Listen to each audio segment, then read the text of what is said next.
बिस्मिल्लाहिर्रहमानिर्रहीम। आज तक के मुअज़्ज़ज़ नाज़रीन अस्सलाम वालेकुम। अब किस नंबर 155 मुलाहिज़ा फरमाएं। उसने एक बार फिर अपनी इंग्लिश राइफल सीधी की, लेकिन इससे पहले कि वो फायर करता हमलावरों की तरफ से किसी फर्द ने गोली चलाई और स्टीफन अपनी टांग पकड़ता लकड़ी के फर्श पर गिर गया। पकड़ो पकड़ो, इन कुत्तों को एक जानिब से ललकार सुनाई दी। रुस्तम ने पलट कर देखा। मोटे बदे जिस्म वाला ए.बी. तुराब अब बिल्कुल और यहाँ हालत में मुजीका खेज अंदाज में भागता हुआ बरामदे की तरफ जा रहा था। उससे चंद कदम के फासले पर उसकी साथी लड़की भी मौजूद थी। वो भी मादरजात बरहना थी। जनूबी हमलावर कुलाड़ियां लहराते और चिंगाड़ते हुए उन दोनों के पीछे लपके।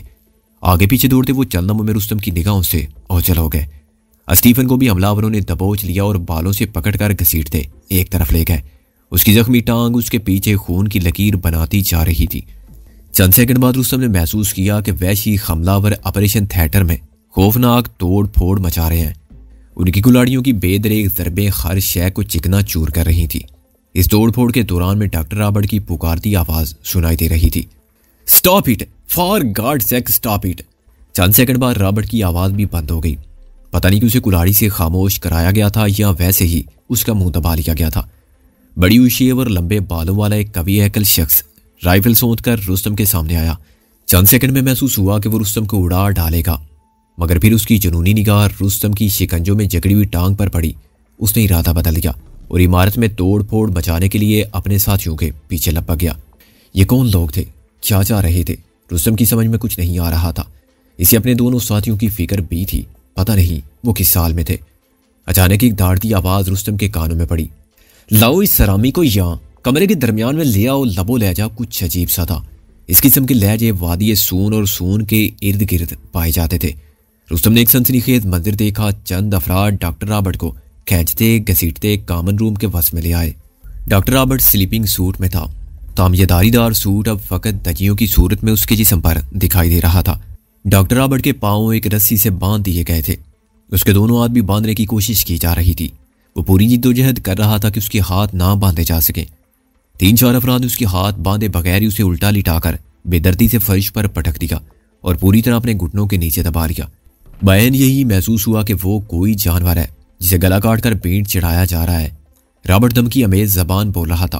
फिर अचानक उसने मिन्नत समाजत वाला लहजा इख्तियार कर लिया। उसकी आवाज़ फटी फटी थी। पता नहीं वो अंग्रेजी में क्या कुछ कह रहा था।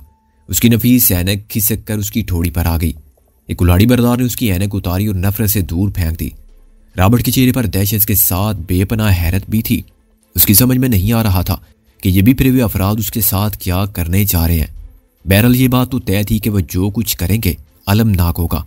वो गिघाई हुई आवाज़ में बोल रहा था और कभी फरते दहशत से चिल्लाने लगता था। उसके बाद जो कुछ हुआ वो इतना अचानक और नाकाबिले यकीन था कि रुस्तम जैसा शख्स भी सन्नाटे में रह गया। जिसम एक जुरजुरी सी पैदा हुई जो पाँव के नाखनों से लेकर सर के बालों तक चली गई। सफ़ा चट वाला एक लहीम शईम शख्स आगे बढ़ा। उसके हाथ में बिल्कुल छोटे दस्ते वाली एक कुल्हाड़ी थी। कुल्हाड़ी का फल भी मुख्तलिफ शक्ल का था। ये तकरीबन 1 फुट लंबा फल था। दार की तरफ से नीम गोल था। कुल्हाड़ी बरदार शख्स के पीछे एक और शख्स भी मौजूद था। उसके हाथ में बिल्कुल सफ़ेद लट्टे का एक 2 गज लंबा टुकड़ा था। कुल्हाड़ी बरदार ने डॉक्टर रॉबर्ट की ठोड़ी अपने बाएं हाथ में जकड़ी और दाएं हाथ से कुल्हाड़ी के फल को छुरी की तरह रॉबर्ट की गर्दन पर चला दिया। उसके साथ उसने एक फलक शगाफ नारा बुलंद किया। ये सब कुछ जैसे आसमानी बिजली की चमक से मुशाबा था। रॉबर्ट की गर्दन हड्डी तक कट गई और शारग से खून का फवारा निकल पड़ा। खून निकलते देखकर इर्द गिर्द मौजूद अफराद ने भी जोरदार नारा लगाया। रुस्तम सन्नाटे में था। रॉबर्ट उसके ऐन सामने था। करीबन 5 मीटर के फासले पर अपनी जिंदगी की बाजी हार गया था। वो एक काबिल तरीन सर्जन था जिससे अपॉइंटमेंट लेने के लिए करोड़पति अफराद को भी दिनों इंतजार करना पड़ता था। उसके नश्तर की एक हरकत से जिंदगी और मौत के रास्ते खुलते होंगे। वो अब से ज़र की डोर से बंद कर यहाँ इतनी दूर इस मुल्क में और फिर इन पहाड़ों में पहुंचा था। और आज इस सबर आलूद रात में इस ठंडे फर्श के ऊपर उसका फड़कता जिस्म खून से खाली हो रहा था। नक्श लो इसका, एक बड़े सर वाला शख्स तहकम से बोला। सफ़ेद लट्ठे वाला आगे बढ़ा और कपड़ा मकतूल के करीब फर्श पर बिछा दिया। बड़े सर वाले ने मकतूल का दायां हाथ उसी के खून से तर किया और हथेली की छाप सफ़ेद कपड़े पर बना दी। इर्द गिर्द मौजूद लोगों ने एक बार फिर नारा बुलंद किया। कुछ देर फड़कने के बाद रॉबर्ट का जिस्म साकत हो गया। उसकी दहशतज़दा बेनूर नीली आंखें हैरत से खला में घूर रही थी। उसे टांगों से पकड़कर खींचा गया और कमरे के एक कोने में इस मुर्दा नर्स के करीब डाल दिया गया जिसकी कमर में कंधों के दरमियान अभी तक छोटे दस्ते की कुल्हाड़ी महफूज थी। लाओ दूसरे हरामी को भी, असानू हमें उसका नक्श भी चाहिए। इस दफा लंबे चोगे वाले हमलावर जिस शख्स को घसीटते हुए कमरे के वश में लाए थे, ये कोई और नहीं, इस इमारत का हेड गार्ड जैकब था। ज्यादातर यही सफेद फार्म जैकब अपने रिपीटर के साथ रुस्तम, नासिर वगैरह के पैरे पर रहता था। ज्यादातर यही सफेद फार्म जैकब अपने रिपीटर के साथ रुस्तम, नासिर वगैरह के पैरे पर रहता था। वो अंधाधुंध विस्की पीता था और औरतबाजी में भी किसी के पीछे नहीं था। इमारत की एक जवान साल मुलाजमा को आते जाते जुटकियां काटना और जिनसी तौर पर हिरासा करना जैकब का दिल पसंद मशगला था। आज वो खुद एक मशगले की जद में था। यह खूनी मशगला थोड़ी देर में जैकब की जान लेने वाला था। यहां तक पहुंचने से पहले जैकब अपनी सफाइयां पेश कर रहा था। वो गालबन हमलावरों को यह बता रहा था कि वो तो सिर्फ एक तनख्वाहदार मुलाजिम है, उसे कुछ मालूम नहीं कि यहाँ क्या होता है और कौन करता है, वो बिल्कुल बेकसूर है और वगैरह वगैरह। लेकिन जब यहाँ पहुंचने के बाद उसने डॉक्टर रॉबर्ट और नर्स की लाशें देखी और खून से सुर्ख फर्श पर उसकी निगाह पड़ी तो उसका खौफ अपने उरूज को पहुंच गया। उसकी आंखें दहशत से फट गईं। वो फेफड़ों की पूरी कुव्वत से चिल्लाने लगा और हमलावरों की नाकाबिल शिकस्त गिरफ्त में फड़कने लगा। उसकी तड़प दीदनी थी। उसकी समझ में आ गया था कि ये लोग उसके साथ क्या करने जा रहे हैं। रॉबर्ट की कटी हुई गर्दन उसे सब कुछ समझा रही थी। हमलावरों ने उसे भी कुर्बानी के जानवर की तरह फर्श पर पटक दिया और तीन इतराफ से दबोचकर बिल्कुल बेबस कर दिया।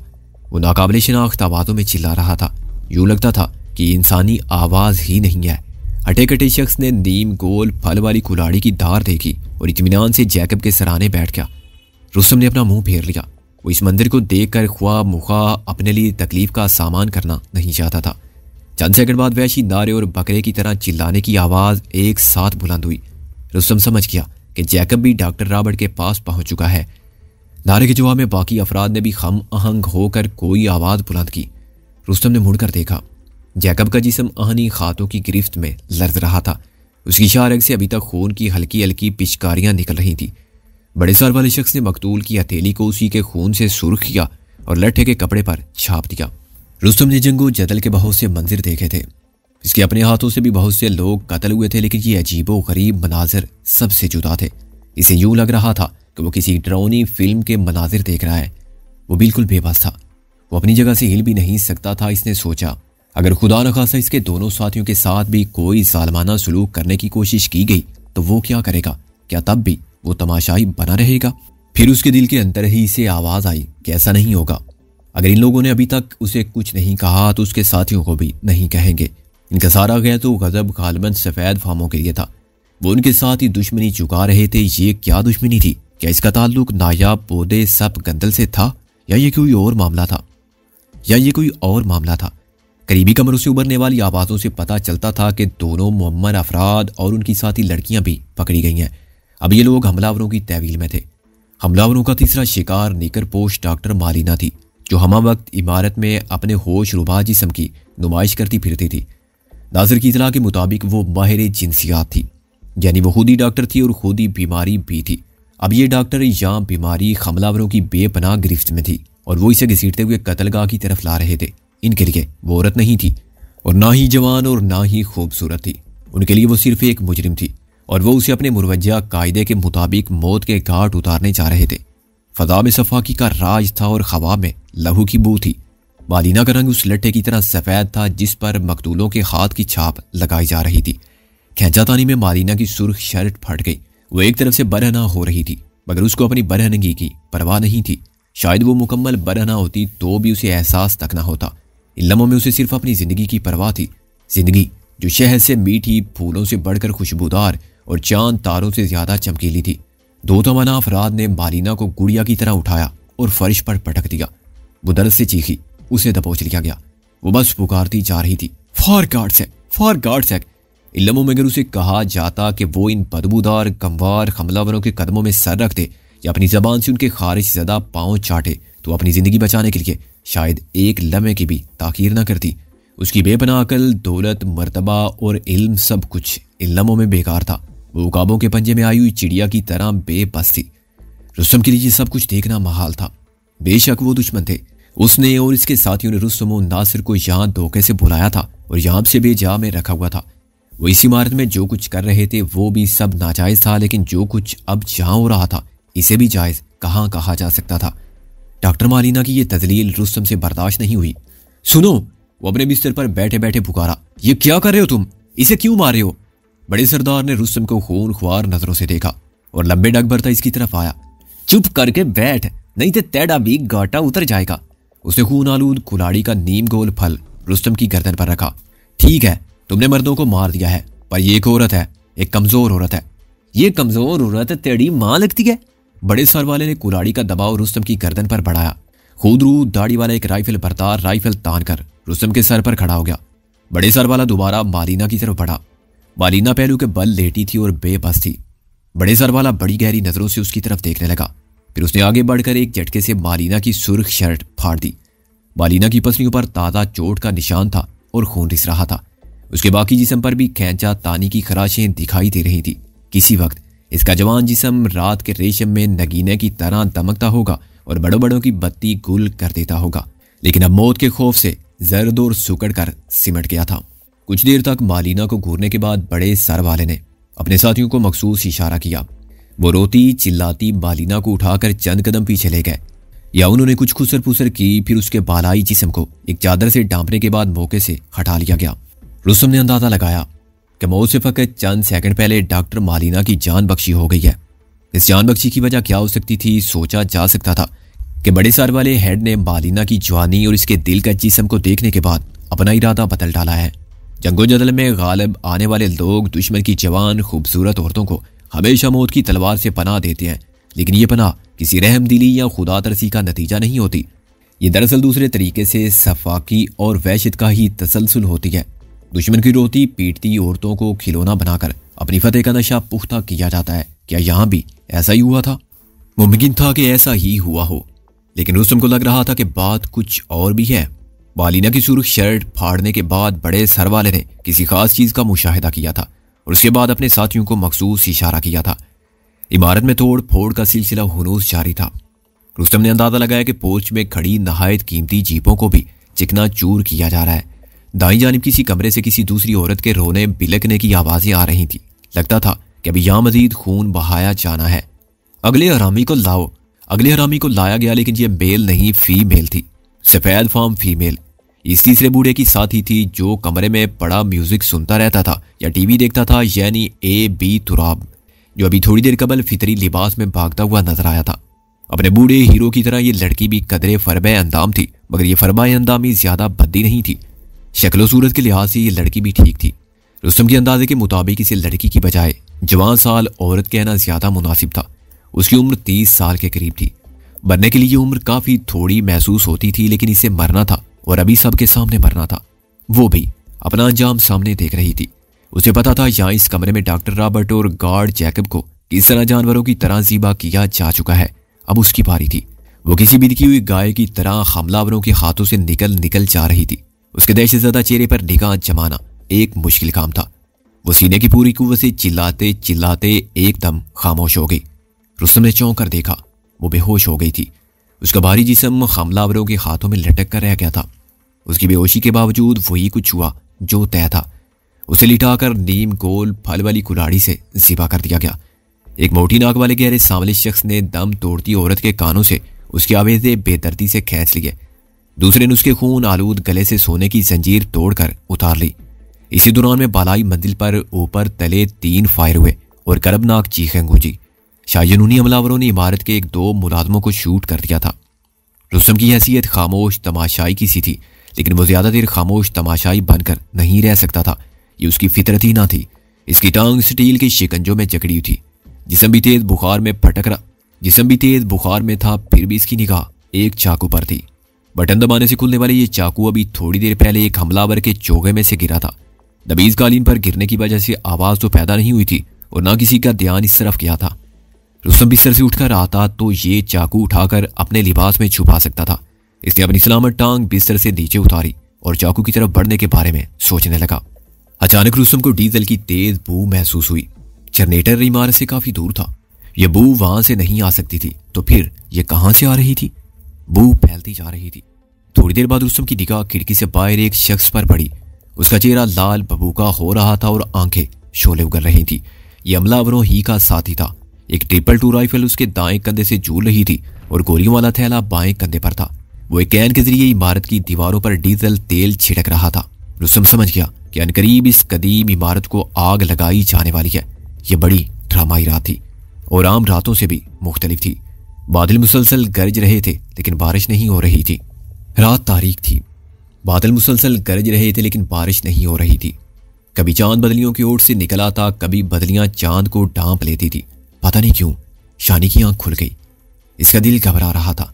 इसे अपने दाएं बाएं लेटे मुन्ने और डेवस के सरों पर हाथ फेरा और लालटेन की लो थोड़ी ऊंची कर दी।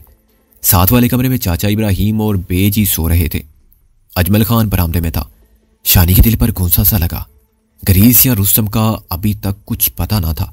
पता नहीं क्यों रुस्तम के लिए इसके दिल में अजीबो गरीब अंदेशे जागने लगे। वो कहाँ था? क्यों उसके बारे में खबर नहीं मिल रही थी? क्यों नहीं? दफातन वो चौंक गई। दरवाजे पर मदम दस्तक हुई। रात की पहर दस्तक। वो हैरान हुई। चाचा इब्राहिम पहले ही खांस रहे थे। दस्तक की आवाज से फौरन जाग गए। उन्होंने लालटेन और लाठी संभाली और बैरूनी दरवाजे की तरफ बढ़े। कौन है भाई? उन्होंने बुलंद आवाज में पूछा। मैं हूं नूर अब्बासी। बाहर से चाचा नूरे की दबी दबी आवाज उभरी। चाचा इब्राहिम ने जल्दी से आगे बढ़कर दरवाजा खोल दिया।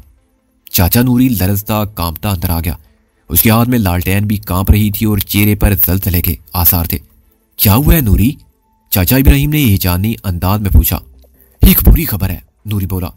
चाचा रुस्तम खैरियत से तो है ना? शानी तकरीबन चिल्ला उठी। नूरी सुनी अनसुनी करते हुए बोला। अभी कोई 1 घंटा पहले मेम जी मेरे घर पहुंची है। उसके पांव लहू लुहान है और कपड़े फटे हुए हैं। पता नहीं कहां कहां खज्जल होती हुई आई है। शुक्र है कि रस्ते में से खुदा तरस बंदा मिल गया जो उसे यहां रोकेट तक ले आया। मेम जी से उसकी मुराद गरीज थी। और नासर और शरीफ कहाँ है? और रुस्तम? चाचा इब्राहिम ने डरे डरे अंदाज में पूछा। वो तीनों मुसीबत में है। नूरी ने चलने में तवक्कुफ करने के बाद कहा। मुसीबत? कैसी मुसीबत? क्या हुआ है? क्या पुलिस ने कुछ किया है? शानी तड़प गई। नहीं, यह पुलिस का मामला नहीं है। नूरी ने अपना खिचड़ी सर नफी में हिलाया। मुझे तो ये इससे भी ज्यादा परेशानी वाला मामला लगता है। मेम जी मुसलसल रो रही है। वो बार बार एक ही बात कह रही है। रुस्तम को बचा लो, वो लोग उसे मार डालेंगे, वो जिंदा नहीं बचेगा। शानी सख्ते की सी कैफियत में चाचा नूरी की तरफ देखती चली गई। इसके कान साई साई कर रहे थे। नूरी कह रहा था, लगता है कि मेम जी कहीं से भाग कर आई हैं। इसके पिंडे पर मार पीट के निशान भी हैं। लगता है कि कोई इसे लकड़ी या पतलून की बेल्ट से मारता रहा है। वो एक ही बात कह रही है, जो भी करना है जल्दी करो, नहीं तो रुस्तम की जान चली जाएगी। और अभी थोड़ी देर पहले जब मैं यहाँ आने लगा तो उसने ये भी कहा कि नासिर और शरीफ की जिंदगी भी खतरे में है। वो कौन लोग हैं? वो क्या बताती है? शानी की आवाज करब से कांप रही थी। वो पहले कुछ नहीं बताती थी लेकिन अब उसने अपने शोहर और उसके साथियों का नाम लिया है। वो कहती उन्होंने उससे धोखा किया। वो इलाज के नाम पर रुस्तम की जान लेने वाले हैं और हो सकता है कि वो अपना काम कर भी चुके हों। अगर आज रात कुछ ना किया गया तो फिर बहुत देर हो जाएगी।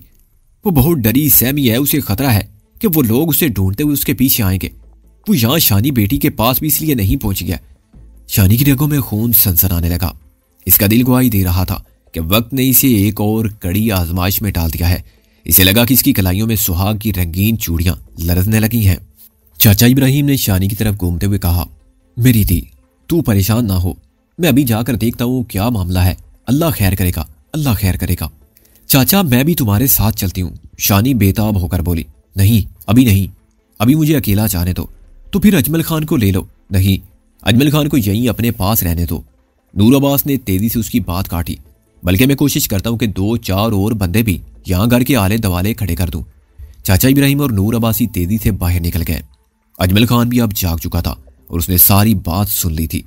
उसने राइफल लोड करके हाथ में ली और बिल्कुल चौकस हो गया। अगला आधा घंटा शानी, अजमल, डोले और बेजी ने सख्त बेचैनी में गुजारा। शानी के होंठ बार बार खुश्क हो रहे थे और दिल में अनजाने वसवसे सर उठा रहे थे। जब नासिर और ग्रीस रुस्तम को यहाँ से ले गए थे तो उन्होंने कुछ बताया नहीं था। ताम अजमल खान ने अपने तौर पर अंदाजा लगाया कि शायद यहाँ इलाके में कोई काबल सन्यासी या मुआलिज वगैरह पाया जाता है और रुस्तम को इलाज के लिए वहां ले जाया गया है। लेकिन ये बात शानी या अजमल खान के गुमान में भी ना थी कि रुस्तम को ग्रीस के शोहर स्टीफन और उसके साथियों के पास ले जाया गया है। वो लोग नायाब पौधे पर रिसर्च कर रहे थे। उस ग्रुप में एक 2 माहिर डॉक्टर भी शामिल थे। तो क्या ग्रीस रुस्तम को उन डॉक्टरों के पास लेकर गई थी? वो डॉक्टर इस इलाके में कैसे मौजूद हुए थे और रुस्तम का इलाज किस तौर किया जाना था? कहीं उस नायाब पौधे सब गंदल के सिलसिले ही में कोई नया तजर्बा तो नहीं किया जाना था। इसका जहन बड़ी तेजी से अहम सवालात तक पहुंच रहा था। कुछ देर बाद दरवाजे पर दस्तक हुई तो वो सब बुरी तरह चौंक गए। अजमल खान ने बाहर से चाचा इब्राहिम की आवाज़ पहचान कर दरवाज़ा खोल दिया।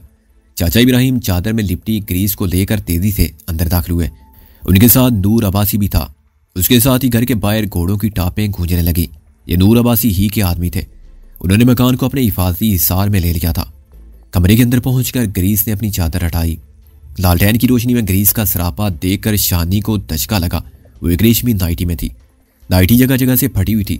बाजुओं और चेहरे पर गहरी खराशें और चोटें थी। नूर अब्बासी के घर में इसने मुंह हाथ धोया और चप्पल भी पहन ली थी। उसके बावजूद इसका हुलिया अबतर था। सबसे बुरी हालत पाँव की थी। उंगलियों के दरमियान से खून रिस रहा था। शानी ने कहा, यह क्या हुआ ग्रीस? तुम तो बहुत जख्मी हो। मुझे कुछ नहीं हुआ, मैं बिल्कुल ठीक हूँ, मेरी फिक्र ना करो। वो तेजी से बोली, जरा मेरा बैग अलमारी पर से उतार दो, मैं कपड़े बदलना चाहती हूँ। मुझे अभी जाना है अंकल नूरी के साथ। कि कहाँ? जहाँ रुस्तम और नासिर हैं। हमारा जल्दी पहुंचना जरूरी है। मैं आकर तुम्हें सब कुछ तफसील से बताऊंगी मेरी बहन। अभी मुझसे कुछ ना पूछो, बस जरा मेरा अटैची ऊपर से उतार दो। शानी ने महसूस किया कि उसकी कमर पर भी चोट है और वह सीधा खड़ा होने में दुश्वारी महसूस कर रही है। मैं अटैची उतार देती हूँ, लेकिन इस हालत में कहाँ जाओगी? मुझे कुछ बताओ ग्रीस, प्लीज ऐसा मत करो। मुझे बताओ मामला क्या है। मैं सब कुछ सुन लूंगी, सब कुछ सह लूंगी। शानी कराई, अभी मुझे वही कुछ मालूम है जो तुम्हें अंकल नूरी ने बताया है। प्लीज शानी, वक्त जाया मत करो। आखिरी अल्फाज कहते कहते ग्रीस कुछ चिल्ला गई। शानी ने अलमारी पर से ग्रीस का अटैची उतार दिया। वो कपड़े बदलने लगी। शानी कमरे से बाहर आ गई। नूर अब्बासी और अजमल खान दोनों कहीं जाने के लिए तैयार नजर आते थे और वो अकेले नहीं थे। घर से बाहर कमो बेश 2 दर्जन मुसल्ला घुड़सवार भी तैयार थे। आप लोग कहाँ जा रहे हैं चाचा नूरी? शानी ने पूछा। रुस्तम और नासिर की मदद के लिए। उन्हें हमारी जरूरत है। हम जितनी जल्दी निकलेंगे उतना ही उन लोगों के लिए अच्छा होगा। ग्रीस भी जाएगी? हाँ, इसी को रास्ते का पता है और उस जगह का भी। लेकिन चाचा वो जख्मी है, ठीक से सीधी तरह खड़ी भी नहीं हो सकती। तुम उसे घोड़े पर बिठाओगे और इतना लंबा सफर करोगे? चाचा इब्राहिम के तासरात से अंदाजा हुआ कि उन्हें शानी की बात में वजन महसूस हुआ है। उन्होंने सवालिया नजरों से चाचे नूरी को देखा, फिर शानी की तरफ देखा। वो इस हालत में सफर नहीं कर सकेगी चाचा, शानी ने दोहराया। लेकिन उसका जाना भी जरूरी है, चाचा इब्राहिम ने कहा। नूर अब्बासी कुछ सोचते हुए बोला, क्यों ना डोली का इंतजाम कर लिया जाए? हाँ, ये ठीक रहेगा, इब्राहिम ने फौरन तायद की। चाचा नूरी कुछ कहे बगैर तेजी से बाहर निकल गया। घर की 4 दीवारी से बाहर घोड़े खिनहना रहे थे और राइफलों की खड़खड़ाहट सुनाई देती थी। शानी अंदर पहुंची। ग्रीस कपड़े बदल चुकी थी। अब वो मुकामी तर्ज की शलवार कमीज और मोटी ओढ़नी में थी। उसने अपने बाएं हाथ की पुश्त पर खुद ही कपड़े की एक पट्टी फाड़ कर बांध ली थी। इसके चेहरे से अंदाजा होता था कि वो तकलीफ में है, लेकिन बड़ी हिम्मत के साथ वो इस तकलीफ को खुद पर हावी होने नहीं दे रही थी। सब ठीक हो जाएगा, वो हिरानी अंदाज में बोली। मेरे जीते जी कुछ नहीं होगा रुस्तम को। फिर अचानक जैसे उसे कुछ याद आ गया। देवस कहाँ है? उसने पूछा। वो सो रहा है, आओ देख लो उसे, शानी ने कहा। वो शानी के साथ अंदरूनी कमरे में पहुंची। शानी के बिस्तर पर डेवस और मुन्ना सो रहे थे। ग्रीस ने सोए पड़े डेवस का माथा चूमा, उसके बालों पर हाथ फेरा, फिर मुन्ने के सर पर हाथ फेरा और शानी के कुछ पूछने से पहले ही बाहर निकल आई। घबराना नहीं मेरी बहन, वो यकीन से बोली।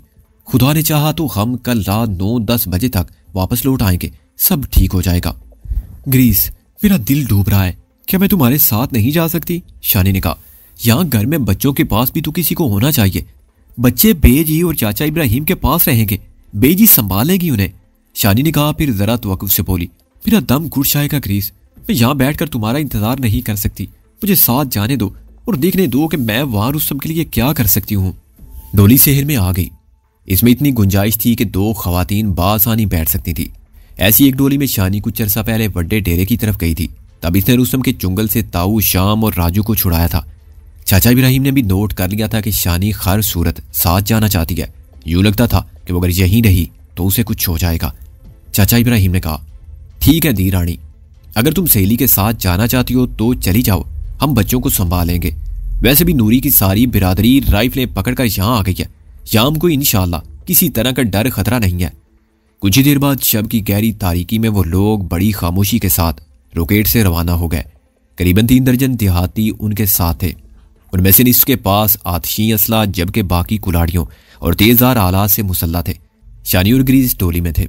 इसे 4 सेहतमंद कोहिस्तानियों ने उठा रखा था और ऊंचे नीचे रास्तों पर बड़ी महारत से चलते जा रहे थे। रोशनी के लिए चंद लालटेनें और टार्चें काफले के हमरा थी। रास्ते में शानी को मालूम हुआ कि डोला भी काफले के साथ है। तुम्हारा क्या ख्याल है ग्रीस, क्या इतने लोग वहां जाने के लिए काफी होंगे? शानी ने पूछा। मैं यकीन से कुछ नहीं कह सकती शोनी, ग्रीस ने जवाब दिया। वैसे मेरा अंदाजा है कि रास्ते में किसी गांव से कुछ और लोग भी हमारे साथ मिल जाएंगे। अंकल नूरी की बातों से मैंने यही अंदाजा लगाया है।